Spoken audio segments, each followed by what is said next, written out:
तो इस एपिसोड की स्टार्टिंग लेडी बॉस को दिखाने से होती है। ये वही है जिसने पिछले पार्ट में सून को ठिकाने लगाने के लिए 2 आदमियों को भेजा था, लेकिन क्योंकि वो लोग मिशन कंप्लीट नहीं कर पाए, इसीलिए लेडी बॉस काफी ज्यादा गुस्से में थी, जिसके चलते वो अपने एक आदमी को ठिकाने लगा देती हैं और शैडो किल का ऑर्डर इशू करती हैं। ये सुनने के बाद वहां पर बैठा एक आदमी पूछता है कि शैडो किल ऑर्डर प्राइमरी लोगों के लिए यूज किया जाता है, इसका यहाँ पर कोई काम नहीं है। अब ये सुनने के बाद लेडी बॉस की आंखें गुस्से से लाल हो जाती हैं, जिसे देखकर सब लोग शैडो किल ऑर्डर इशू करने के लिए मान जाते हैं।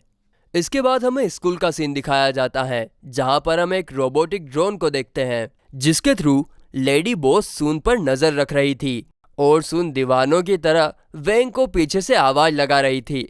लेकिन वेंग ठहरा सख्त लोंडा, वो सून की तरफ मुड़कर तक नहीं देखता।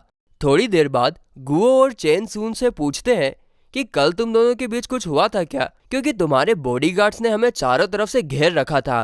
तभी टीचर वहां आकर कहते हैं कि कल सून और वेंग पर जिन लोगों ने हमला किया था वो लोग आज भी एक्टिव हैं और स्कूल पर हमला कर सकते हैं। यह सुनकर सून कहती है कि मुझे तो ऐसा कुछ भी याद नहीं। तभी जू आकर कहते हैं कि तुम्हें इसलिए कुछ याद नहीं क्योंकि मैंने उन लोगों को सीक्रेटली पकड़ लिया था। यहाँ पर हमें फ्लैशबैक दिखाया जाता है, जिसमें हमें पता चलता है कि वेंग ने जू पर याददाश्त भुलाने वाला स्पेल यूज किया था और बस इतना ही याद रखने के लिए कहा था कि जो लोग सून को मारने के लिए आए थे उसे जू ने डिफेंड किया था। अब प्रेजेंट में जू कहता है कि सून की सुरक्षा के लिए उन्होंने स्कूल की सिक्योरिटी काफी कड़ी कर दी है। साथ ही में वो उन लोगों को शैडो ऑर्गेनाइजेशन का शैडो किल ऑर्डर दिखाते हैं, जिसके ऊपर जिसका भी नाम लिखा होता है वो अगले दिन का सूरज नहीं देख पाता, और इस बार उस पर सून का नाम लिखा हुआ था। ये देखकर सून काफी ज्यादा डर जाती है, मगर जू उसे दिलासा देते हुए कहते हैं कि मेरे होते हुए तुम्हारा कोई बाल भी बांका नहीं कर सकता। इसके बाद जू सभी को अपने ऑफिस लेकर जाते हैं और रास्ते में जाते हुए कहते हैं कि स्कूल की सुरक्षा इतनी कड़ी है कि उनकी परमिशन के बिना वहां पर एक मक्खी तक नहीं आ सकती। तभी वहां पर एक मक्खी आ जाती है, जिसे देखकर जू के स्नाइपर उसे मार गिराती हैं। हम देखते हैं कि ये वही रोबोट ड्रोन था जिसके थ्रू लेडी बॉस उन लोगों पर नजर रख रही थी। अब लेडी बॉस ने उन लोगों की सारी बातें सुन ली थी, इसीलिए वो तुरंत शैडो किल ऑर्डर को एग्जीक्यूट करने के लिए कहती हैं। इसके चलते स्कूल की जमीन फाड़कर हैमरमैन बाहर निकलता है, जो कि काफी आसानी से स्कूल में तैनात गार्ड्स को ठिकाने लगा रहा था। जैसे हम चाय में पड़ी मक्खी को निकाल फेंकते हैं, ठीक वैसे ही। और ये सब कैमरे के जरिए जू और टीचर देख रहे थे, जिसे देखकर टीचर वेंग और सभी को कहते हैं कि जब तक जू और मैं यहाँ पर हैं, तब तक तुम लोगों को कुछ नहीं होगा। लेकिन ये चारों वहाँ पर ऐसे बैठे थे जैसे वो लोग बाहर पिकनिक मनाने के लिए आए हो। वो लोग ग्रुप में एक दूसरे के साथ चैटिंग कर रहे थे, तो टीचर उसी ग्रुप में मैसेज करके उन्हें सिचुएशन की गंभीरता समझाता है। इसके बाद टीचर कॉरिडोर में तैनात रॉयल गार्ड्स को हमले के बारे में बताते हैं, जिस पर गार्ड एटीट्यूड में कहते हैं कि हम एलाइड गार्ड से हैं और कोई हम पर हमला करने की जरूरत नहीं करेंगे। लेकिन तभी शैडो किल ऑर्डर का सेकेंड मेंबर गैसमैन उन पर टॉक्सिक गैस से हमला करता है, जिसे देखकर वे लोग वहां से भाग खड़े होते हैं। तभी कोई गैसमैन पर गोली चलाता है, लेकिन गैसमैन उससे काफी आसानी से बच जाता है। वो गोली इतनी तेजी से दीवार में लगती है कि दीवार ब्लास्ट हो जाती है, लेकिन जल्दी हमें पता चलता है कि वो कोई बंदूक की गोली नहीं बल्कि नॉर्मल सा चोक था, जिसे टीचर ने गैसमैन की तरफ फेंका था। दूसरी तरफ हम शैडो किल ऑर्डर के लीडर इनविजिबल मैन को देखते हैं। वो इनविजिबल होकर जू के केबिन के ऊपर खड़ा था। इस तरफ वेंग को नूडल्स पर चल रहे ऑफर के बारे में पता चलता है, तो वो कुछ नूडल्स के पैकेट ऑर्डर करता है, जो कि 15 मिनट में डिलीवर होने वाले थे। यह देखकर कमरे में मौजूद सभी लोग हैरान हो जाते हैं कि वेंग इतनी खतरनाक सिचुएशन में भी नूडल्स के बारे में सोच रहा है।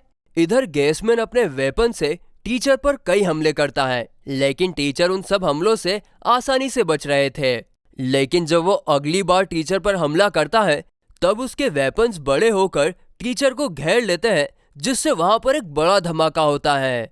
लेकिन जल्द ही उसे पता चलता है कि टीचर ने उसके इस हमले को भी अपनी स्पिरिचुअल फोर्स से रोक लिया था। ये देखकर गैसमैन घबरा जाता है और पॉइजन गैस का यूज करके वहां से भागने की कोशिश करता है। दूसरी तरफ वेंग को अपने नूडल्स के पैकेट आने का मैसेज आता है तो वो उसे बाहर लेने के लिए जाता है। इधर गैसमैन भागते हुए अचानक से दरवाजे से टकराकर नीचे गिर जाता है और जिसने दरवाजा खोला था वो और कोई नहीं बल्कि वेंग था, जो डिलीवरी लेने के लिए जा रहा था। आगे वो गैसमैन को सॉरी बोलकर वहां से निकल जाता है। तभी टीचर वहां आकर गैसमैन को कहते हैं कि क्लास अभी बाकी है, जिसे सुनकर गैसमैन काफी ज्यादा घबरा जाता है। इस तरफ हैमरमैन सभी गार्ड्स को ठिकाने लगाकर वहां से जा ही रहा था कि तभी उसके सामने डॉग आ जाता है। दोनों एक दूसरे को पहले तो गुस्से से देखते हैं, लेकिन तभी हैमरमैन को डॉग काफी क्यूट लगता है तो वो उसे टच करता है, मगर तभी डॉग मौका मिलते ही उसके हाथ पर काट लेता है, जिसे देखकर हैमरमैन उसे दूर फेंक देता है। और तभी उसे पता चलता है कि डॉग ने उसकी स्पिरिचुअल फोर्स अपने में ट्रांसफर कर ली है, जिसके कारण वो बुढ़ा होने लगता है। वहीं हैमरमैन की स्पिरिचुअल फोर्स मिलने पर डॉग जाइंट फ्रॉग में बदल जाता है और वो हैमरमैन पर हमला करने ही वाला था कि हैमरमैन वहां से भागने की कोशिश करता है, लेकिन बूढ़ा होने के कारण उसकी हड्डियां जवाब दे देती हैं, जिसके बाद जाइंट फ्रॉग उस पर हमला करता है और वहां पर एक बहुत बड़ा धमाका होता है। और फिर इसी तरह सभी लोगों ने मिलकर शेडो किल ऑर्डर के 2 मेंबर को हरा दिया था। अब बस इनविजिबल मैन बचा है। तभी वेंग वहां आता है जहां पर इनविजिबल मैन छुपा हुआ था। वेंग कहता है, तो तुम यहाँ पर छुपे हुए हो? ये सुनकर इनविजिबल मैन घबरा जाता है, लेकिन जल्द ही वो वेंग को डिलीवरी लेते हुए देखता है और सोचता है कि वेंग इसके बारे में बात कर रहा होगा। इस पर वेंग जवाब देता है कि नहीं, मैं तुमसे ही बात कर रहा था क्योंकि मैं तुम्हें देख सकता हूँ। आगे वेंग ये भी बताता है कि तुम्हारे शेडो किल ऑर्डर के सभी मेंबर पकड़े जा चुके हैं और अब सिर्फ तुम ही बचे हो, और मुझे ये बताते हुए बहुत खेद हो रहा है कि तुम लोग इस मिशन में फेल हो गए हो। अब ये सब सुनकर इनविजिबल मैन को काफी ज्यादा गुस्सा आता है और वो अपनी सारी पावर्स का यूज करते हुए वेंग पर हमला करता है, जिससे एक बहुत बड़ा ब्लास्ट होता है, लेकिन इससे वेंग को एक खरोच तक नहीं आई थी। ये देखकर इनविजिबल मैन हैरान रह जाता है कि किसी की इतनी खतरनाक स्पिरिचुअल फोर्स कैसे हो सकती है। इसके बाद जू वहां पर आता है और वेंग उस पर याददाश्त भुलाने की स्पेल यूज करता है और कहता है कि सारे असैसिन्स को मैंने नहीं बल्कि तुमने हराया है। इसके बाद सुन, गुओ और चेन वहां पर आते हैं। जू ने बताता है कि मैं थोड़ा सा लेट हो गया क्योंकि वेंग उनके हाथों में जख्मी हालत में पड़ा हुआ था, जिसे देखकर सब लोग काफी ज्यादा घबरा जाते हैं, लेकिन हम ऑडियंस को पता है कि वो नाटक कर रहा है। अब इसके कुछ टाइम बाद न्यूज पर बताया जाता है कि जू ने अकेले ही शेडो किल ऑर्डर के सभी मेंबर को ठिकाने लगाया है, और फिर इसी के साथ ये एपिसोड खत्म हो जाता है।